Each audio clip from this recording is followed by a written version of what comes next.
Hi everyone. இன்றைக்கி நம்ம பார்க்க போகிற motivational story the Chinese bamboo tree.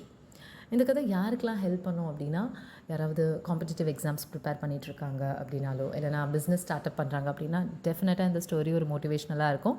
மோட்டிவேஷ்னலாக இருந்துச்சா இல்லையா அப்படிங்கிறத காமெண்ட் செக்ஷனில் ஷேர் பண்ணுங்கள். ஸோ இந்த கதை எதை பற்றி அப்படின்னா, நம்ம பொறுமையோட பவர் என்ன அப்படிங்கிறத சொல்லும். ஸோ ஒரு விவசாயி மூங்கில் விதை நட்டு அதுக்கு தினமும் தண்ணி ஊற்றிட்டு வந்தார். ஒரு சில வாரம் போச்சு. விதை நட்டதுக்கான எந்த ஒரு ப்ரோக்ரெஸுமே இல்லை.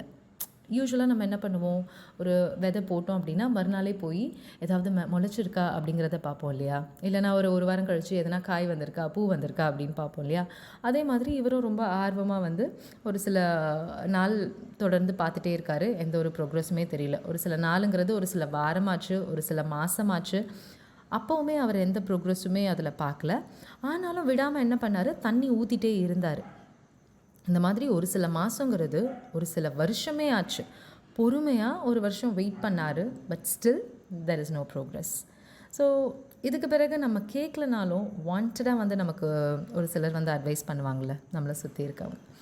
அந்த மாதிரி இவருக்கும் ஒரு சிலர் அட்வைஸ் பண்ணாங்க. இவ்வளோ வருஷம் வெயிட் பண்ணிட்ட, ஒரு யூஸுமே இல்லை, எதுக்கு இது பின்னாடியே இன்னும் சுற்றிட்டுருக்க, விட்டுடேன் அப்படின்னு. ஆனாலும் அவர் விடாமல் டெய்லி தண்ணி ஊற்றிட்டே இருந்தார். பிகாஸ் அவருக்கு விஷயம் தெரியும், அதில் நாலேஜ் இருக்குது. ஸோ அவர் அந்த ப்ராசஸை ரொம்ப டீப்பாக ட்ரஸ்ட் பண்ணார். கடைசியாக ஃபைனலி ஒரு 5 வருஷம் கழித்து அந்த விதை மண்ணை உடைச்சிட்டு முளைச்சிது. வெறும் 6 மாதம்தான், அதுக்குள்ளே 80 அடி உயரம் வளர்ந்துருச்சு. நீங்கள் யோசிச்சு பாருங்கள், நீங்களாக இருந்தால் 5 வருஷம் வெயிட் பண்ணியிருப்பீங்களா? எந்த ஒரு ப்ரோக்ரெஸுமே இல்லாத ஒரு விஷயத்துக்காக 5 வருஷம் வெயிட் பண்ணியிருப்பீங்களா அப்படிங்கிறத யோசிச்சு பாருங்கள். ஸோ அந்த 5 வருஷம் என்ன நடந்திருக்கு அப்படின்னா, அந்த வேர்கள் ரொம்ப வலிமையாக வளர்ந்துட்டு இருந்திருக்கு. ஸோ அந்த மாதிரி நம்ம போடுற எஃபர்ட்டோட பலன் உடனே தெரியாமல் போகலாம். ஆனால் உங்களுக்கு அதில் நாலேஜ் இருக்குது அப்படின்னா அந்த ப்ராசஸை ட்ரஸ்ட் பண்ணுங்கள். என்றைக்குமே யூஸ் இல்லாமல் போகாது.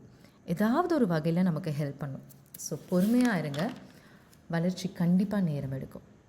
இந்த ஸ்டோரியை ஒரு சிலர் அவங்கவுங்களுக்கு ஏற்ற மாதிரி ஜஸ்டிஃபை பண்ணிப்பாங்க.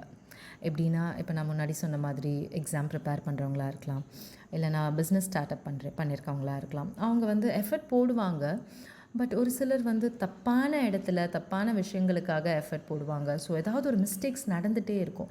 அப்படி அந்த மிஸ்டேக்ஸ் நடக்கும்போது, இல்லை நான் கரெக்டாக தான் இருக்கேன் அப்படிங்கிறத சொல்லாமல், ஓகே மிஸ்டேக்ஸ் ஹேப்பன், ஸோ அதை நம்ம திருத்திக்கலாம் அப்படிங்கிற ஒரு மைண்ட் செட்டோடு நீங்கள் இருந்தீங்கன்னா definitely you can see the improvement.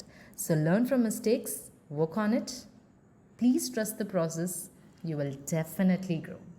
So see you in the next motivational video. கண்டிப்பாக இது யாராவது ஒருத்தர் மோட்டிவேட் பண்ணியிருக்கோன்னு நான் நினைக்கிறேன் இன்னைக்கு. So bye bye, take care.